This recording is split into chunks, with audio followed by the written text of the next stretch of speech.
هم الذين كفروا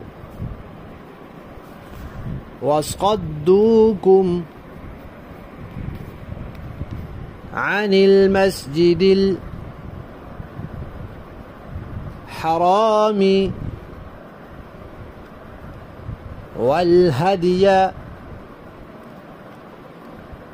معكوفا أن يبلغ محله ولولا رجال مؤمنون ونساء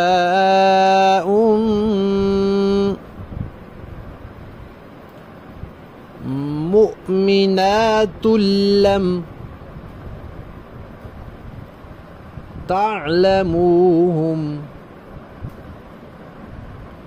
أن تطؤوهم فتصيبكم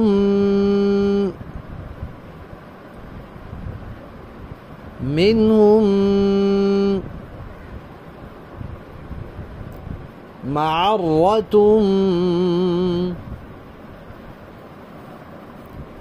بغير علم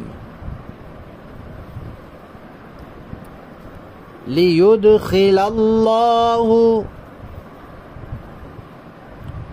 في رحمته